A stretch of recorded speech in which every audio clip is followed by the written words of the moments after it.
lambat atau cepat, ataupun kemudian cepat atau lambat, pasti amalan itu berhasil dirusak oleh iblis, syaitan. Kenapa? Karena yang melakukannya baik. Makanya kenapa amalan yang gak ikhlas itu susah dari istiqomahnya, kenapa? Karena berhasil dirusak oleh syaitan, oleh iblis. Kenapa kemudian kita kalau baca Quran itu susah benar istiqomah? Kalah kita. Kalah. Kenapa jadi kalah? Maka perhatikan awal mula kita memulai membuka Al-Quran, pengen apa hati kita. Kita sudah bahas minggu lalu, apa kehendak kita kemudian ketika membuka Al-Quran. Ingat, satu, bila dari ikhlas amalannya tidak diterima, bahkan bisa jadi sebab sih. Yang kedua, bila orang beramal dan ikhlas, maka kemudian amalnya gak akan selamat. Artinya di tengah jalan pasti dirusak oleh iblis. Ia akhirnya sebulan baca Quran berhenti, 2 bulan ke masjid berhenti, sebulan 2 bulan ta'lim berhenti. Kenapa?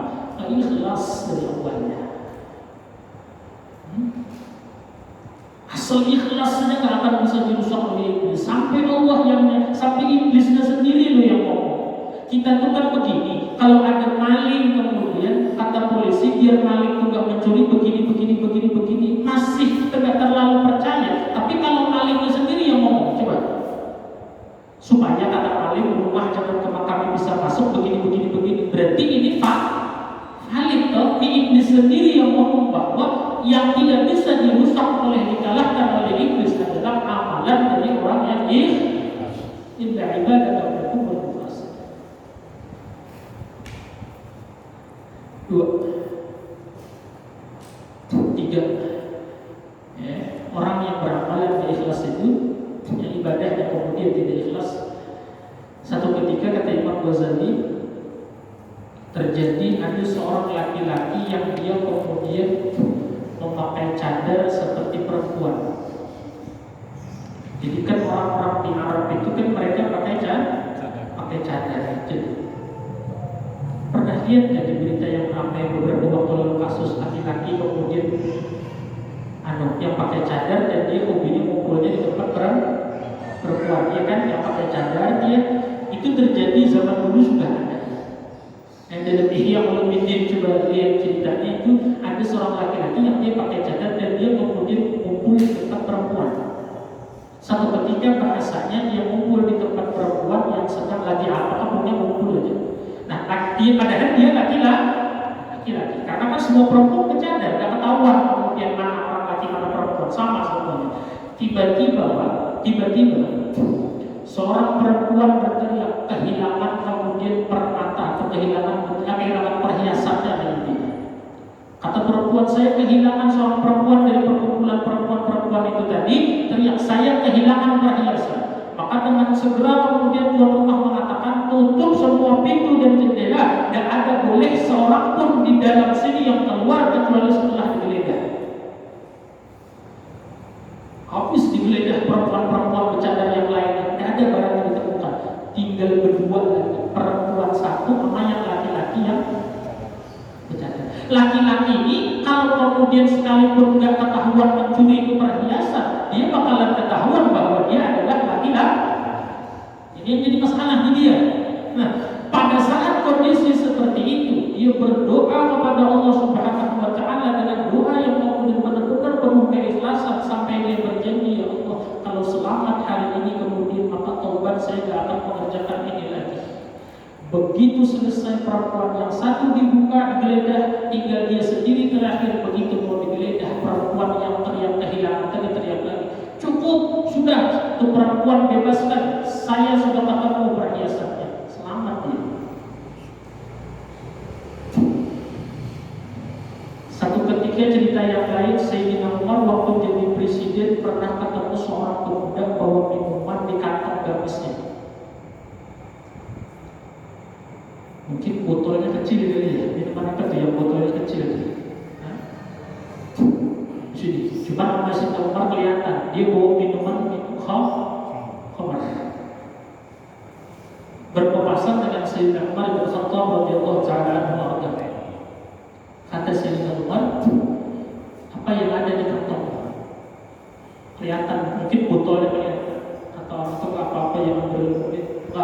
Itu apa kemudian? Botol apa isinya?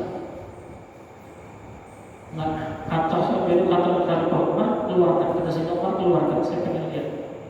Enggak, kata dia, wahai belum isinya air putih. Padahal kalau mau diambil sama si Umar, mau digeledah. Saat itu dia berdoa benar-benar dengan ikhlas, ya Allah. Kan tahu yang apa Umar bin Khattab. Kalau kemudian Umar marah, maka urusannya bakalannya mainnya berdagang. Kalau hari ini saya selamat daripada Amirul Mukminin Umar bin Khattab, ya Allah, maka saya tobat. Dia berdoa dengan ikhlas. Akhirnya begitu diambil yang tadinya khamar berubah jadi air putih isinya. Apa pelajarannya? Yang ketiga, kalau orang itu kemudian beramal ikhlas, maka jangankan di akhirat, di dunia ditolong oleh Allah.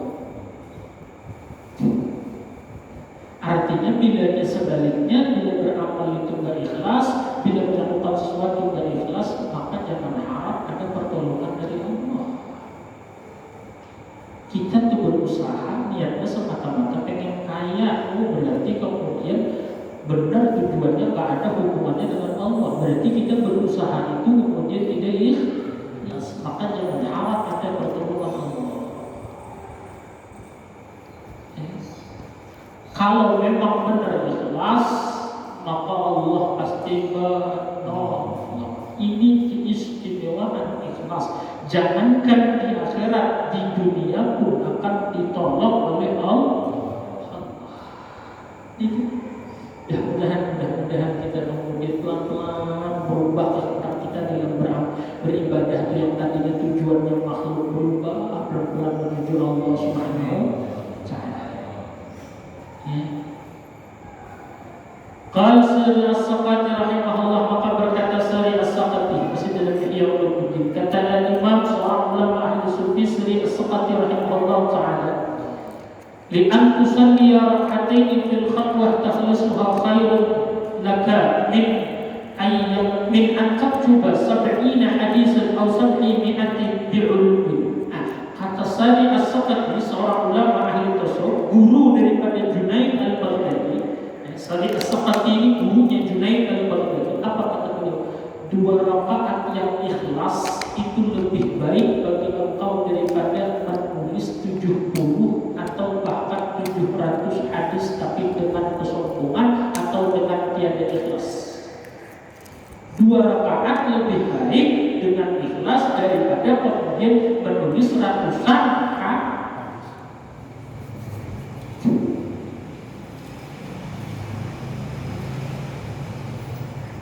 Maka dikatakan lagi oleh Al-Imam Al-Ghazali dalam Ihya Ulumuddin, al-ilmu badrun wal amal zar'un wa ma hum al-ikhlas. Ilmu itu, kata Imam Ghazali, seperti bibit. Ilmu itu seperti bibit. Wal amal zar'un, mengamalkan ilmu itu seperti menanam. Wa ma hum ikhlasun, airnya itu ikhlas. Jadi nggak bisa ilmu itu bibitnya. Umpama orang kemudian pengen merasakan hasil berupa buah, maka kemudian biar buah itu didapat hasilnya, bibitnya ada dulu, yaitu ilmu. Nah, bibitnya itu ilmu. Ilmu kalau nggak diamalkan kemudian seperti bibit tidak ditanam. Punya segala biji, punya bibit mangga, punya kan, bibit apa lagi, durian punya, dan lain sebagainya, tapi tidak pernah ditanam. Ketemu nggak buah durian, mangga? Ya, kan? Maka kemudian bibit ini ilmu. Amal itu menanam tanamnya. Ada orang menanam, bibitnya nggak ada, apa yang ditanam juga? Wah, ibadahnya bagus nih, berarti mana? Tapi ibadahnya nggak pakai ilmu.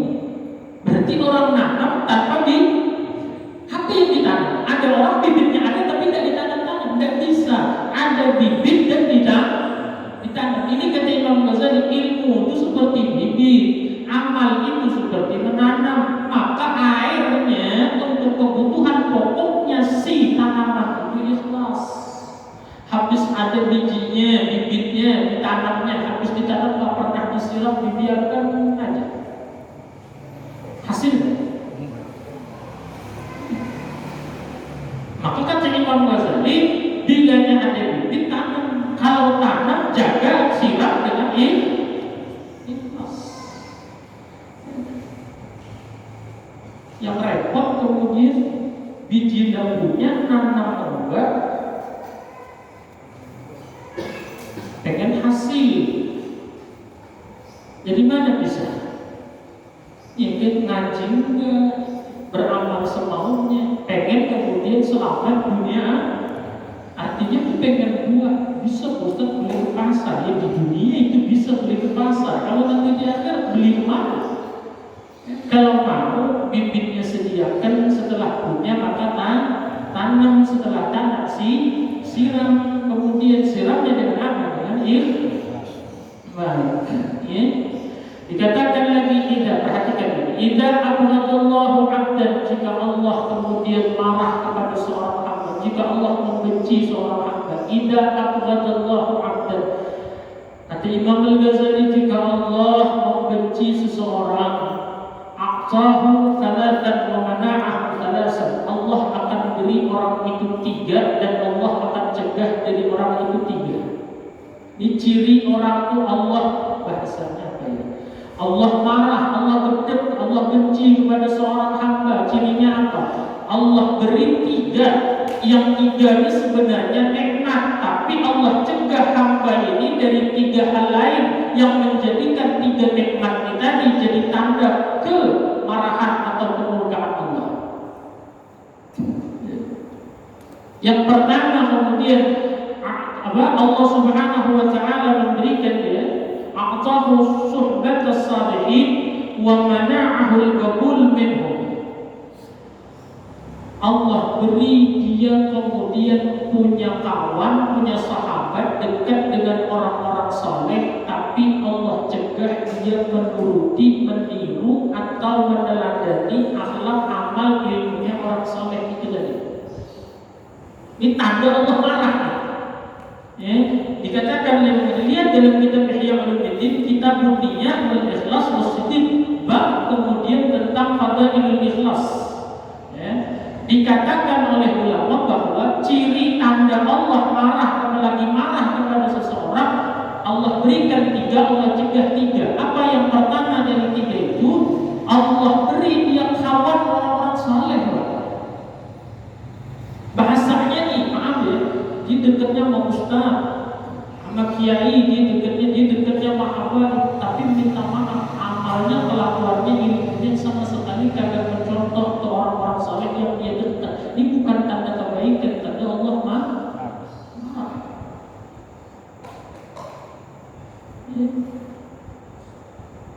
Sampai Hasan al-Basri itu mengatakan, la taltarunna, jangan kalian tertipu, la taltarinna, dengan perkataan al-mar'u ma'an ahab, seseorang itu bersama orang yang dicintai. Itu kata Hasan al-Basri, kalau dia ada keinginan usaha untuk meniru, mencontoh orang yang dicintainya, sekalipun dia tidak mampu, tapi dia punya keinginan dan dia berusaha, paham? Dia kenal dekat sama orang baik, dia kenal dekatnya sama ustaz, dekatnya sama kiai, sama habaib. Dia pengen banget mencontoh akhlaknya habaib itu, dia pengen mencontoh amalnya kiai itu, dia pengen mencontoh ustaz itu, tapi dia belum mampu, tapi dia berusaha. Maka semampunya ini bisa gabung. Paham gak? Ada orang itu dekat, tapi nggak ada keinginan, nggak ada kelihatan usaha. Habaibnya, ustaznya, kiainya senang ini, dia kagak ada kemudian berusaha untuk melakukan itu, nggak ada. Itu bukan tanda kebaikan, itu tanda Allah murka. Nanti ada disebutkan kemudian dalam bab selanjutnya, dalam cerita selanjutnya nanti Imam Ghazali menyebutkan.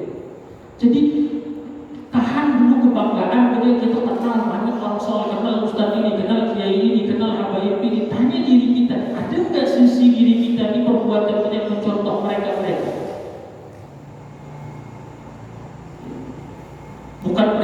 Bukan berarti kita kalau itu bosan, enggak. Paling bagus dekati, tapi jangan sampai stop di dekat situ aja. Harus berusaha. Habaibnya kemudian ahli sholat berjamaah, kiainya senang sholat berjamaah Ustaz, maka kita berusahanya walaupun tidak sama seperti mereka. Tapi ada usaha ini enggak? Kemudian apa? Kiai tidak ada contoh sama sekali, ilmunya enggak ada, amal enggak ada, contoh ibadah enggak ada sama sekali contoh. Maka kemudian itu tanda Allah lagi itu ciri yang pertama kata Imam Ghazali, Allah kasih dia punya teman orang saleh, cuma dia kagak dapat kebaikan apa?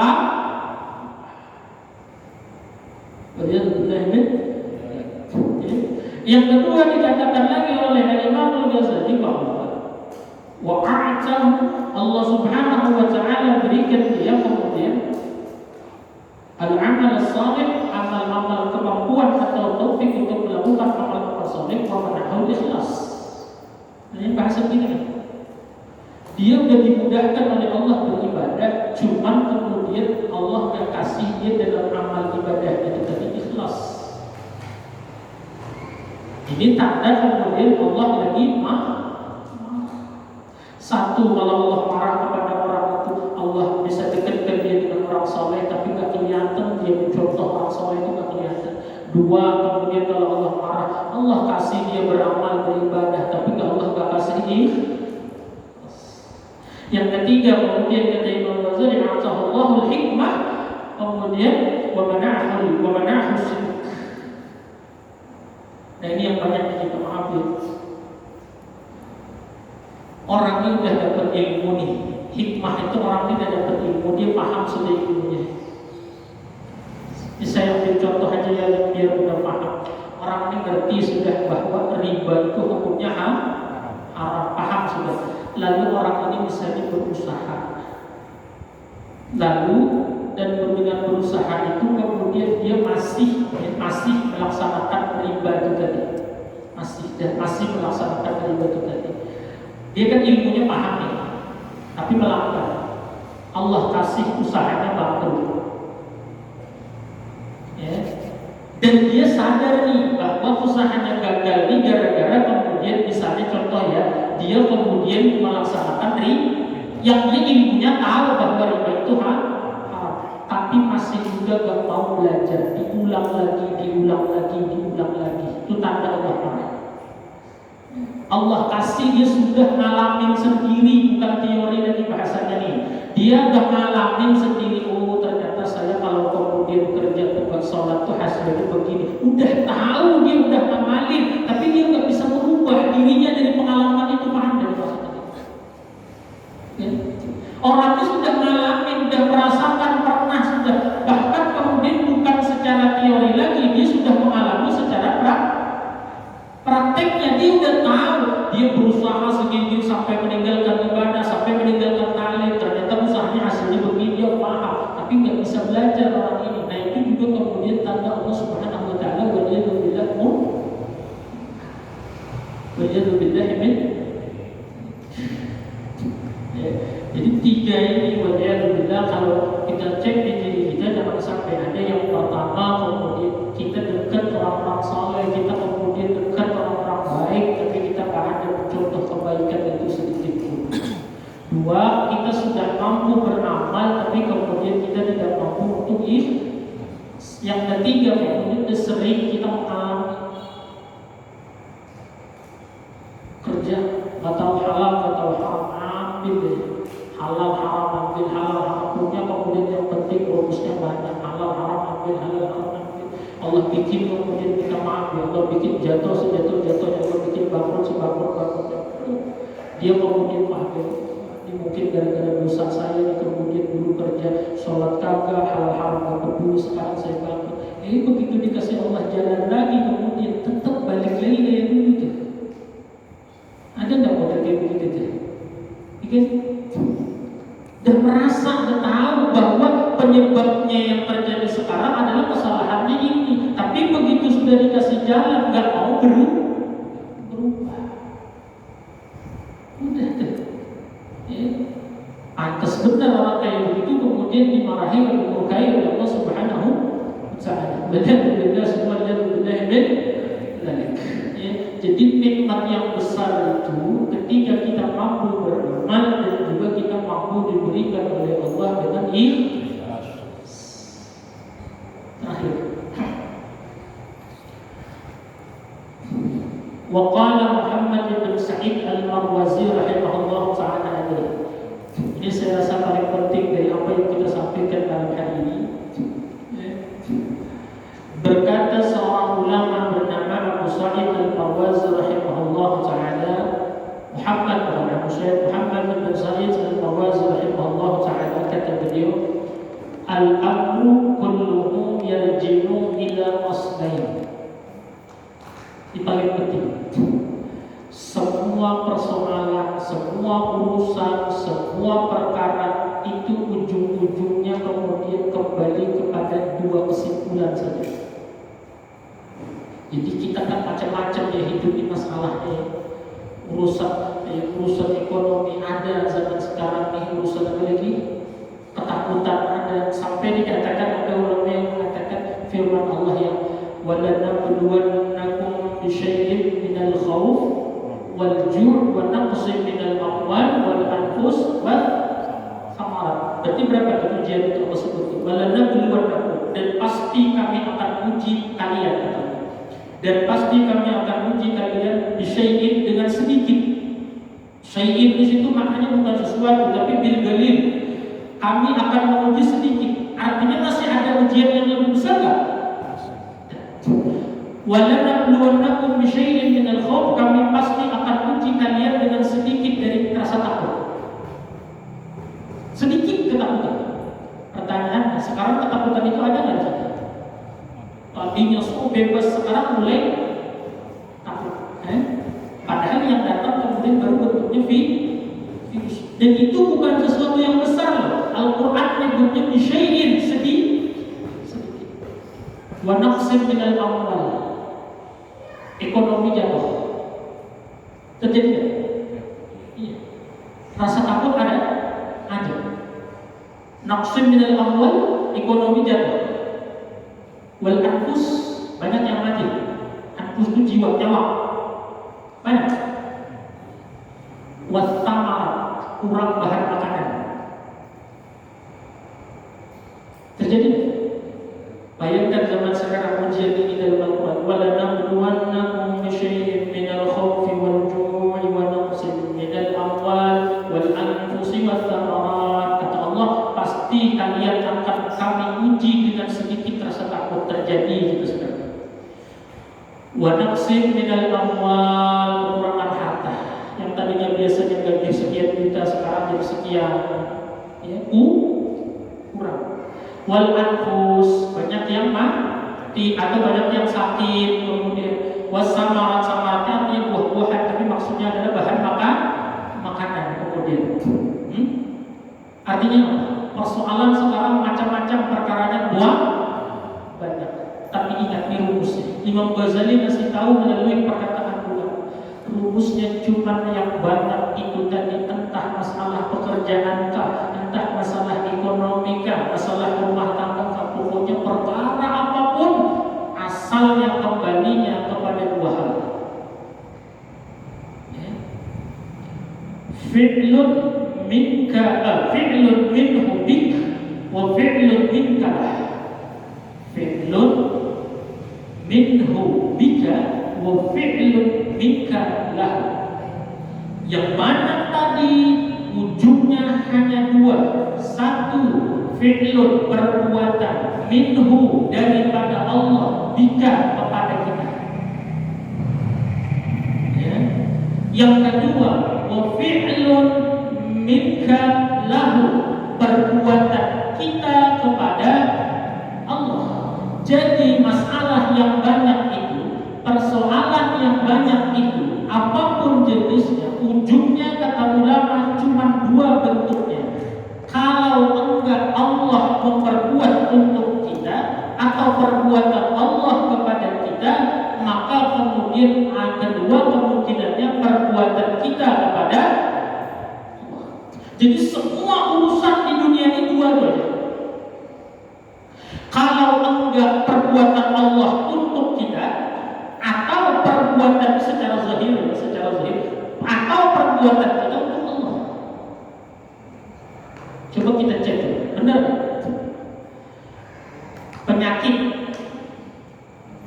perbuatan Allah ke kita atau perbuatan kita ke Allah? Ya.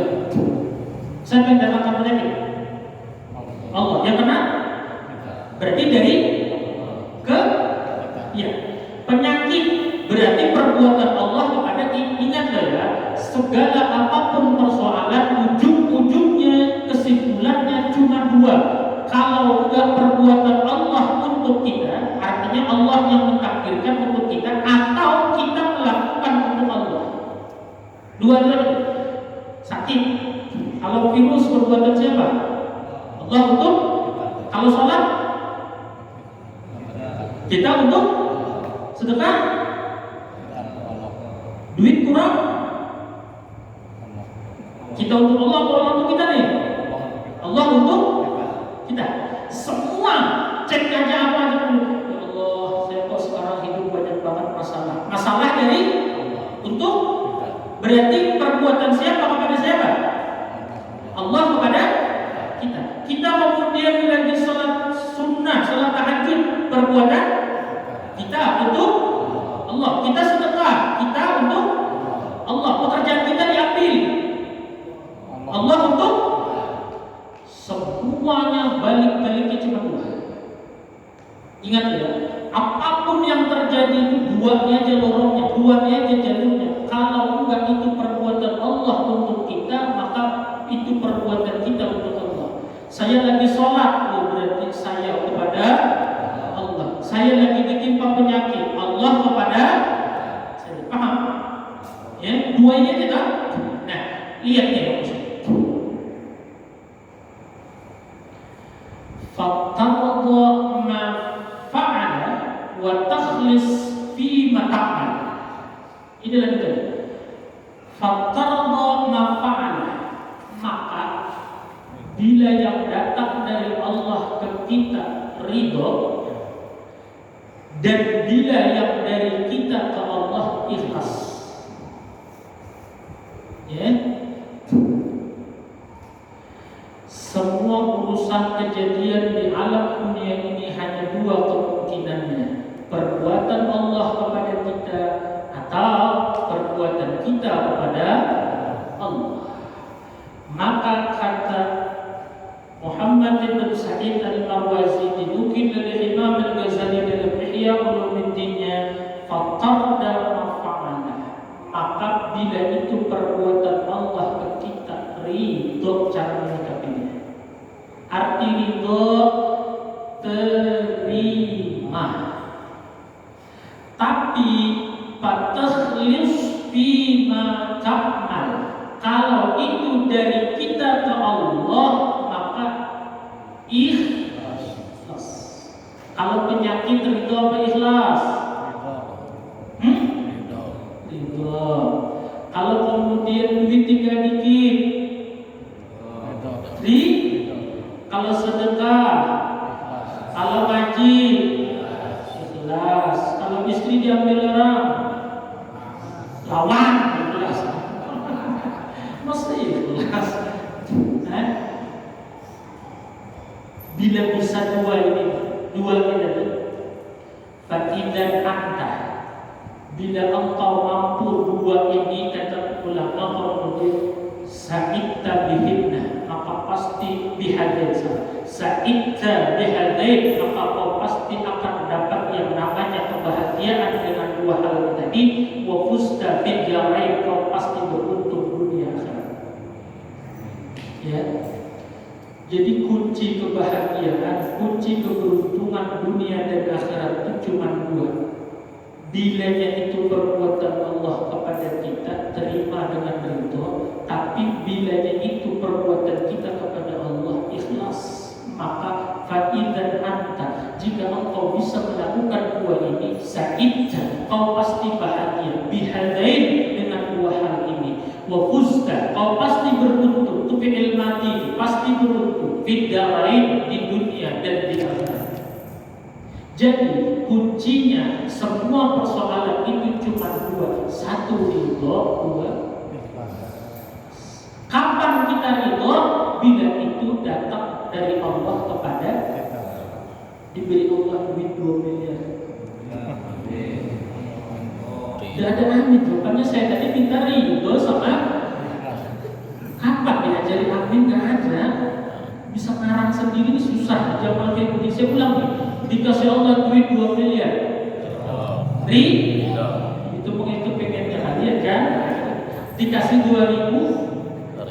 Nah, boleh jawabnya berat kan? Boleh jawabnya aja berat. Ridho itu apa sih? Ridho itu apa? Sederhana, saya kasih tahu lagi. Kata Fudail bin Iyad rahimahullah ta'ala, ar-radhi la yatamanni fawqa manzilati. Dikatakan orang itu ridho, dia tidak menghayal apa yang enggak ada pada dirinya. Itu namanya ar-radhi, orang yang ridho. Kata Fudail bin Iyad, la yatamanna, dia enggak berhayal fawqa manzilati, di atas kedudukannya, atau bahasa mudahnya apa yang ada pada dirinya saat ini, dia tidak menghayal yang gak ada. Supaya mudah lagi, orang ridho tuh mulutnya gak banyak seandainya jikalau gak ada. Misalnya kemudian ada duit 100.000, ini kalau ditambah 50 jalan gini cukup nih. Seandainya tambah 50 jalan gini, alhamdulillah, maka berarti itu gak ridho. Sakit. Seandainya sakit ini kemudian nggak ada, seandainya sakit ini jangan sekarang, atau pokoknya seandainya ini kalau yang seandainya begini nih nggak begini nih, jikalau nih begini nggak begini nih, kalau masih ada kata seandainya, jikalau, maka berarti kita belum ridho lagi dengan apa yang datang dari Allah kepada kita. Usaha, misal contohnya, usaha jualan mangga, ini lagi mau jualan mangga, begitu jualan bawanya dari Sukabumi, bisa dari Sukabumi ke Mesir, bawa kemudian berapa kali sampai di Mesir dia busuk semua, artinya rugi. Berarti itu apa? Dari Allah ke kita. Kalau orang ini harusnya apa? Kalau orang ini coba kemudian nggak bawa ke Mesir ya, bawanya ke Jakarta ya, mungkin nggak rugi kali ya, nggak bangkrut lagi ya. Nah, itu nggak ridho. Coba kemudian saya dagangnya nggak di sini, coba kemudian saya nggak gini, coba begini, seandainya begini, itu min alamatin tarkil ridha ala ma qadallah. Itu tanda bahwa tidak ridho dengan apa yang datang dari Allah, mulut yang banyak seandainya dan banyak jikalau. Coba dulu saya lihat berhenti pecat kerja, coba dulu seandainya dulu, jikalau.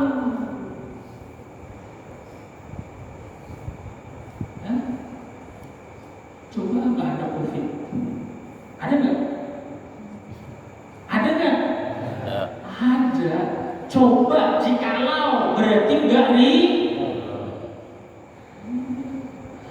makanya kemudian nggak bahagia, nggak bisa terima. Kenapa nggak bisa terima? Selalu coba aja, jikalau, seandainya aja, umpama aja kemudian. Kalau saya begini, kalau saya coba terus, waliyadzubillah, itu alamat orang tersebut tidak ridho. Nah, apa yang dari Allah terima. Bagaimana cara menerimanya? Jangan banyak saran. Sudah saat ini kemudian ya nggak kerja, saya usaha cari kerja, nggak ada seandainya nggak ada. Seandainya itu adalah bisikan dari syaitan yang menjerumuskan kita supaya kita jadi orang yang tidak ridho dengan takdir Allah. Akhirnya karena kita nggak ridho dengan takdir Allah, menjalani yang sudah terjadi semakin sakit, maka kemudian pahala dari kita menjalani dapat menjadi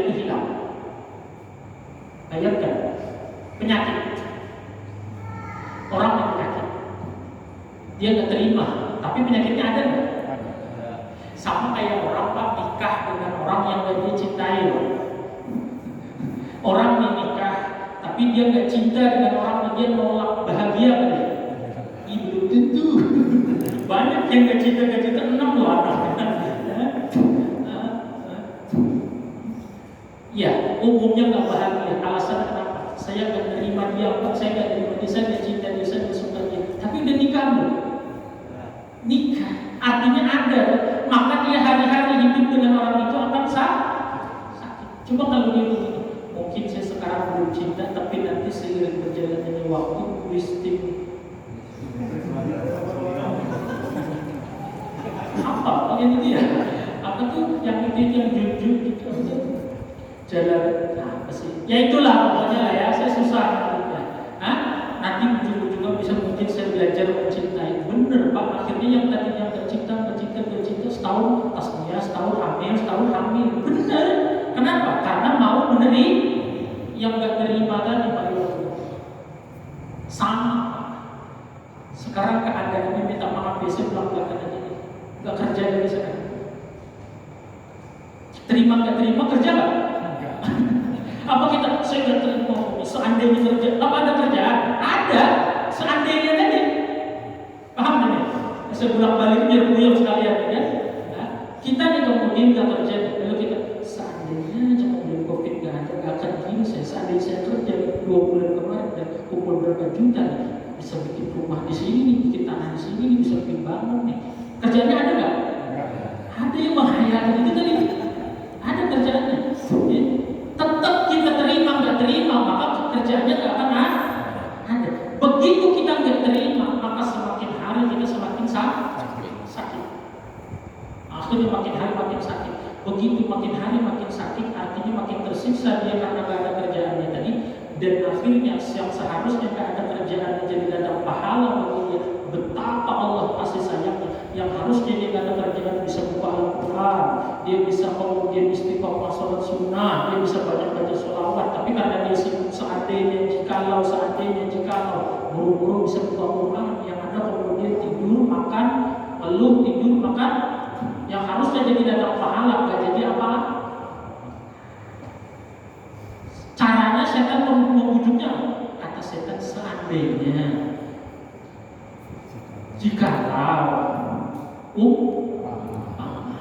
hindari berantem suami istri. Coba dulu gak nikah sama dia. Belum tentu nikah sekarang karena itu udah butuh mau loh. Kan lagi berantem tuh kan orang kan macam-macam berantem. Coba sebelum gak nikah sama dia dulu sama mantan saya dulu itu udah nikah. Mungkin gak begini. Belum tentu dia mau nikah sama kita kan. Dia mau ibu. Cuma karena tadi coba tadi artinya dia nggak ridho. Masya Allah, namanya juga nggak ridho. Namanya juga nggak ridho. Jangan sampai dibujuk ditipu oleh setan dengan kalimat seandainya. Mulai hari ini hindari kalimat itu. Apa yang terjadi kemudian besok pulang dari sini kemudian buka pancing habis, buka ikan habis. Coba seandainya Anda kan makin sakit hati aja tuh melihat pancing kosong tuh seandainya itu keluar. Coba kalau percaya begitu buka pancing ya Allah habis. Coba jadi tinggal sedikit dan dia bisa melempar pancing kan? Karena seandainya saya ulang kesimpulannya, seandainya adalah bukti tidak ridho adalah penyebab orang tak akan pernah mendapatkan kebahagiaan dan keberuntungan dunia dan akhirat. Dan apa yang dari kita belajar ikhlas, hidup kita itu aja. Kalau nggak dari Allah ke kita, maka dari kita kepada Allah. Maka ulama mengajarkan kita, kalau itu datang dari Allah dikasih rugi, berarti dari Allah ke kita. Belajar ridho, lagi ibadah sholat dari kita ke Allah, belajar ikhlas. Maka tugas besar kita sama dalam hidup ini. 1, belajar ridho dengan takdir Allah. 2, belajar ikhlas dalam ibadah kepada Allah. Bila bisa itu kemudian sa'idka bihadain wa mustaqid, maka bahagia dan beruntung dunia wal akhirah. Jadi kita ini tugas disuruh apa? Satu, belajar ridho. Yang kedua, belajar ridho, belajar ikhlas. Kita ini jauh dari orang ikhlas. Belajar ikhlas. Kita jauh dari orang ridho. Belajar ridho. Salah satunya belajar ridho. Hindari seandainya. Belajar ikhlas gimana Pak Ustaz? Insya Allah nanti di pertemuan yang akan datang. Mudah-mudahan jadi ilmu yang manfaat. Mudah-mudahan jadi ilmu yang barokah. Inilah yang diajarkan oleh ulama kita, urusan hati kita dalam menyikapi apapun yang terjadi dalam hidup ini. Maka mudah-mudahan menjadikan bekal kita menjadi lebih baik dalam kita bersikap terhadap apapun di dalam kehidupan ini. Semoga Allah